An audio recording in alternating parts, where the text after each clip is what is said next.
A black single mother helps a millionaire fix his broken car when he notices the ring on her finger. He is immediately shocked.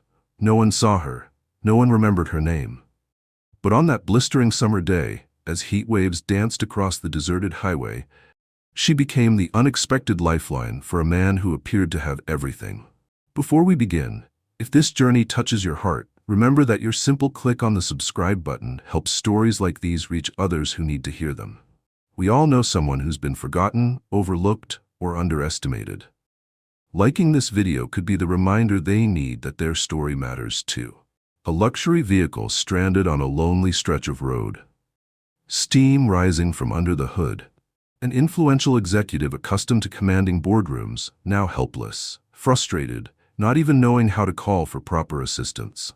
Marcus Kingston slammed his palm against the steering wheel of his Bentley in frustration as he checked his titanium watch. 2:27 p.m. In exactly 18 minutes, he was supposed to be presenting the breakthrough project that would cement his company's dominance to the most influential investors in the region. Sweat trickled down his neck, soaking the collar of his custom-tailored shirt as he cautiously opened the hood, only to jump back as a cloud of hot steam billowed out. "Damn it," he growled, yanking at his tie. His bespoke suit worth thousands wasn't designed for roadside emergencies, and his knowledge of automotive mechanics was virtually non-existent. The irony wasn't lost on him. The man who orchestrated multi-billion-dollar deals, completely at the mercy of a machine he couldn't comprehend. The rumble of an approaching vehicle broke his spiral of frustration. An old pickup truck, paint faded by years of sun exposure, pulled over several yards away. Marcus watched with skepticism as a woman stepped out. She wore work jeans with noticeable patches at the knees, a simple flannel shirt with sleeves rolled to her elbows, and her natural hair was pulled back into a practical ponytail. Her dark skin glowed with a quiet dignity under the harsh sun. "Need some help?" she called out, approaching with confident strides that contradicted Marcus's current state of vulnerability. "I have a critical meeting in less than 20 minutes, he replied, unable to hide his agitation. "My assistant should be arranging for assistance, but reception out here is practically non-existent." The woman seemed unimpressed by his obvious status or his barely concealed impatience. Without asking permission, she leaned over the smoking engine of his luxury car, as if the vehicle's price tag, enough to buy a decent house, meant nothing at all. "Coolant system's shot," she diagnosed with remarkable certainty. "I can patch it up enough to get you into town. Won't hold forever but should last long enough for your meeting." Marcus surveyed her with undisguised doubt, his eyes making a not-so-subtle assessment. "Are you certain about that?" "I'm a mechanic," she replied evenly, meeting his gaze without hesitation. "I own a repair shop about 15 miles from here." Without waiting for his approval, she returned to her truck to retrieve her toolbox. Her movements were efficient, practiced, with not a single wasted motion. She began working on the engine with total concentration. Her hands, strong yet nimble, moved with practiced precision. "Another 5 minutes of driving and you'd have destroyed the engine completely," she commented without looking up, adjusting something Marcus couldn't identify. "These luxury models are powerful but surprisingly fragile, like some people I've met." The subtle criticism didn't escape Marcus's notice, but his concern about the upcoming meeting outweighed any offense he might have taken. "How does someone working in—" Marcus stopped mid-sentence, suddenly aware of the prejudice lacing his unfinished question. "In a small-town garage?" she finished, giving him a direct look.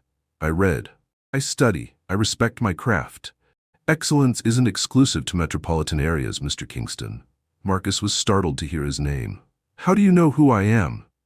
"Your face appears regularly in the business section," she replied matter-of-factly, closing the hood with a firm push. "There, that should get you to your meeting." "I'm grateful," Marcus said, genuinely relieved. He reached into his wallet and extracted several large bills. "Please accept this as compensation for your time." It was when she extended her hand to receive the payment that Marcus saw it. A vintage silver ring with a distinctive blue sapphire, surprisingly elegant on a hand that clearly knew hard work. A ring he recognized instantly. The world seemed to freeze in that moment. A memory flashed through his mind. A young girl with intelligent eyes, a promise exchanged beneath a sprawling oak tree, the final gift his grandmother had entrusted to him before her passing. "That ring," he said, his voice uncharacteristically unsteady. "Where did you get it?" The question hung heavily in the humid air between them. The woman instinctively closed her hand, as if protecting the jewelry from his scrutiny. "It was my mother's," she answered, her expression growing guarded. "Why do you ask?" What the mechanic couldn't possibly know was that 25 years earlier, that very ring had been placed in a small girl's palm by a boy who had promised to return for her, a boy who would grow into the man now standing before her. A man who had broken a sacred promise, and now found himself face to face with a ghost from his past, in the most unlikely of circumstances. Zora hardened her expression when she noticed Marcus's fixation on the ring. She quickly pocketed the money and turned away, walking decisively toward her truck. "If the car gives you trouble again, my shop is 15 miles east. Jackson's Auto Repair, first building past the Clearwater City Limits sign." Marcus hesitated, torn between his crucial meeting and this unsettling discovery. "That ring," he began, but she had already started her engine. "Your meeting, Mr. Kingston?"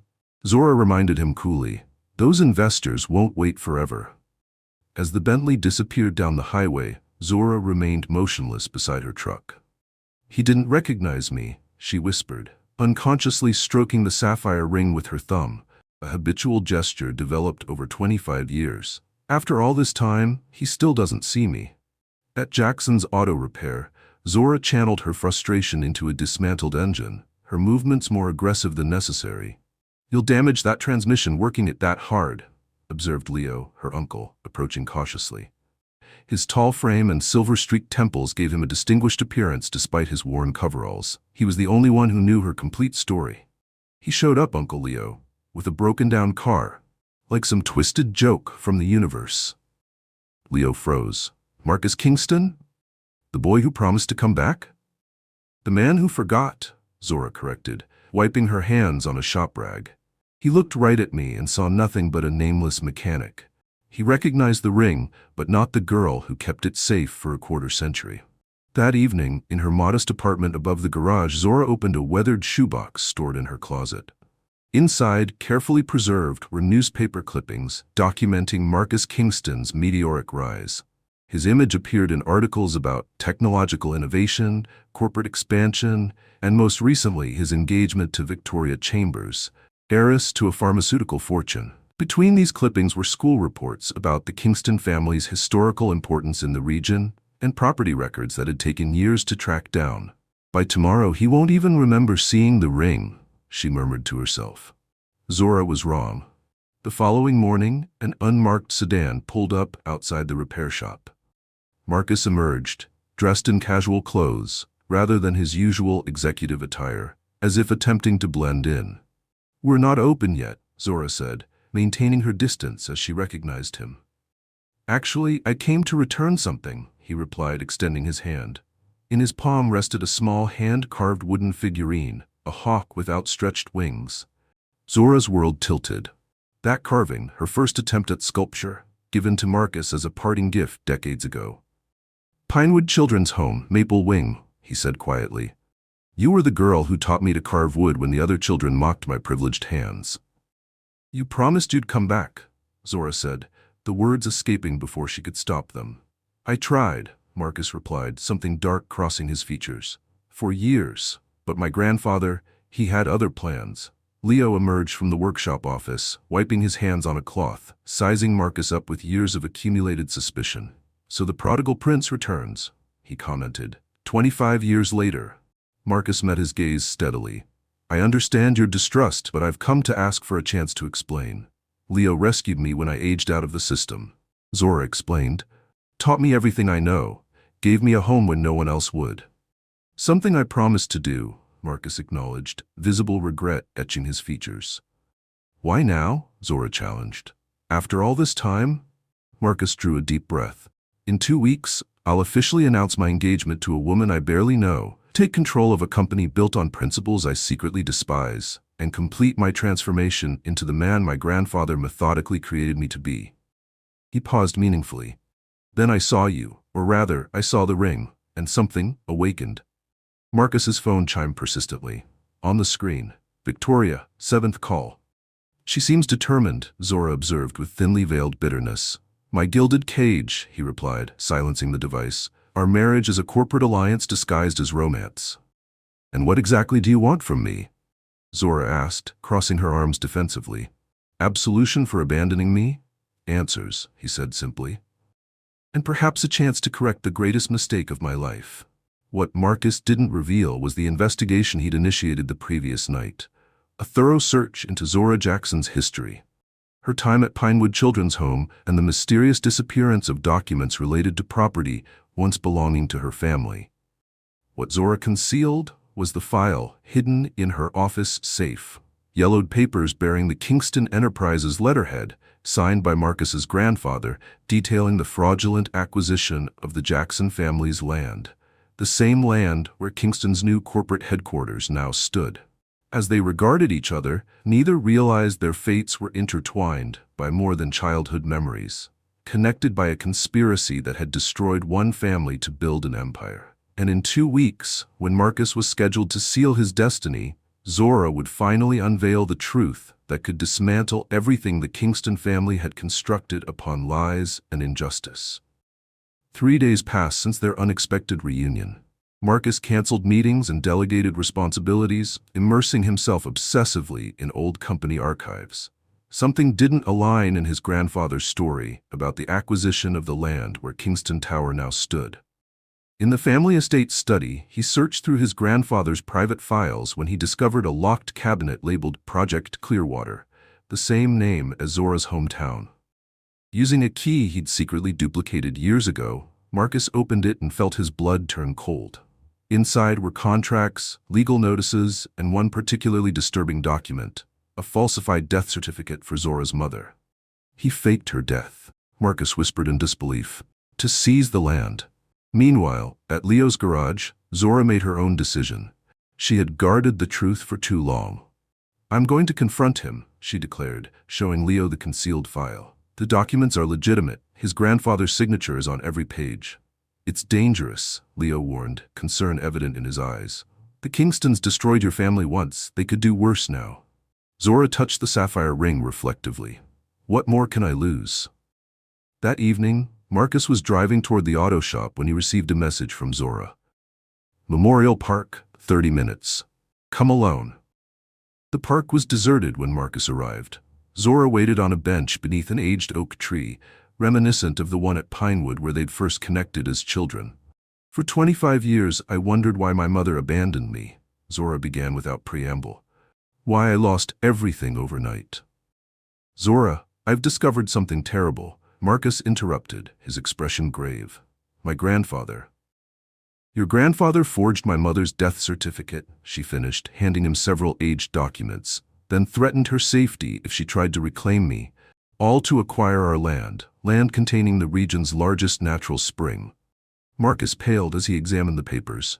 The signature was unmistakable, identical to the one he'd seen hours earlier on his own discovery. How did you obtain these? He asked, his voice strained. My mother left them with Leo before she disappeared. He waited until I was mature enough to understand the implications. Zora produced an old photograph. This is my mother, Eleanor Jackson. She didn't abandon me. She was coerced into vanishing. The photo showed a woman with kind eyes wearing the same sapphire ring. In the background stretched a verdant landscape now transformed into glass and steel bearing the Kingston logo. Tomorrow I'm making everything public, Zora announced, at the groundbreaking ceremony for Kingston Tower's expansion. Marcus stared at her, stunned. There will be hundreds of journalists, investors, political figures. Precisely, Zora confirmed. The perfect moment to reveal that the Kingston Empire was built on fraud, coercion, and shattered lives. Marcus's phone rang insistently, his grandfather calling for the 6th time consecutively. He ignored it. There's more, Zora continued. I have reason to believe my mother is still alive. This revelation struck Marcus like lightning. How? Where? Her last communication came 7 years ago, an anonymous letter, but the handwriting was unmistakably hers. Zora hesitated. From Rosedale Wellness Retreat. Marcus inhaled deeply, making a decision that would alter everything. Don't wait until tomorrow, he said, his eyes meeting hers with newfound resolve. Let's go tonight, to the ceremony. Grandfather moved it up to this evening, fearing information leaks about the project. Only the inner circle knows. During the limousine ride to the complex, Marcus outlined his plan. I have complete access to security systems and the stage setup. I can position you to confront him publicly at the perfect moment.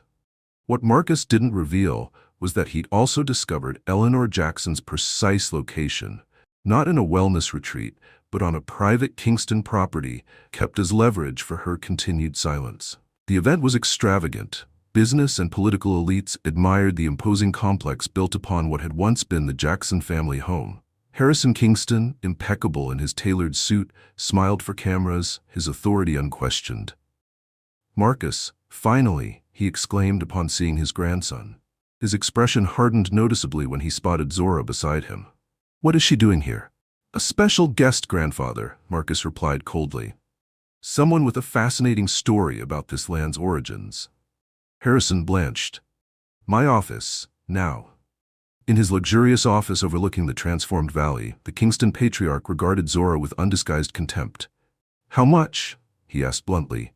"Name your price for disappearing, like your mother should have done." "My mother," Zora replied, her voice steady despite her churning emotions. "I want to know where she is." Harrison laughed derisively. "After all these years, she probably doesn't even remember you." "She's alive then," Marcus concluded, discreetly recording the conversation on his phone. "You've kept her isolated for 25 years. "Isolated," Harrison dismissed the word with a wave. "I gave her a comfortable life in exchange for worthless land. It was a business arrangement." "A business arrangement made under duress is coercion," a new voice interjected. At the doorway stood Leo, accompanied by an older woman whose eyes, identical to Zora's, reflected decades of contained sorrow. "Mother?" Zora whispered, her voice breaking. Eleanor Jackson moved forward slowly, her gaze fixed on the daughter she hadn't seen since childhood. "Zora," she said simply, emotion making her voice tremble. In the corridor beyond, Victoria observed the unfolding scene with clinical interest, her phone recording every exchanged word. The reunion between mother and daughter was about to expose not only the fraud behind the Kingston Empire's foundation, but also reveal how unchecked ambition had devastated lives and torn families apart. A truth that not even billions could conceal any longer. And while Harrison Kingston watched his kingdom of deception crumble, an even more devastating truth remained hidden.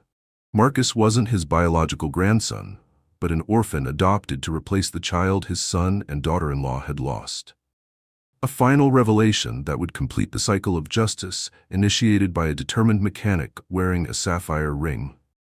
Harrison Kingston's executive suite crackled with tension as mother and daughter beheld each other for the first time in 25 years. The Kingston patriarch, accustomed to absolute control, appeared to have lost his composure entirely. "Impossible," he muttered, retreating several steps. "You are under constant surveillance." "Your money buys obedience, Harrison." "But not humanity," Eleanor replied, her voice strengthened by years of suppressed anguish. "Some guards have families of their own. They recognize injustice." Zora, trembling visibly, approached her mother slowly. 25 years of forced separation, 25 years of unanswered questions. When they embraced, words were unnecessary. Their tears communicated what language couldn't express. Marcus observed the scene, conflicting emotions evident on his face. "Why, grandfather?" he finally asked. "Why destroy a family for a piece of property?" "That property was never just land," Harrison responded, regaining some composure. "It contains the region's largest freshwater aquifer. It's worth billions, the future of this corporation. And that justifies destroying lives?" Marcus demanded, disgust evident in his tone. "How do you rationalize that to yourself?" A dangerous gleam appeared in Harrison's eyes. "The same way I justified adopting an orphan to replace the heir we lost." The silence that followed was profound. Marcus staggered as though physically struck. "What?" he whispered, color draining from his face. "You think it was coincidence that you spent those months at Pinewood?" Harrison laughed bitterly. "Your parents died in a boating accident along with their infant son. You were a convenient replacement, a child with no complicated medical history, no relatives to interfere." The revelation hit Marcus like an avalanche. His entire identity, his whole existence, had been constructed on deception. He wasn't a Kingston by blood. He was an orphan whose records had been manipulated, just like Zora's. "He's lying," said Victoria, finally entering the room fully. In her hands was an aged file. "This explains why I always sensed something unnatural about our arranged marriage." "What have you done?" Harrison demanded, paling at the sight of the documents.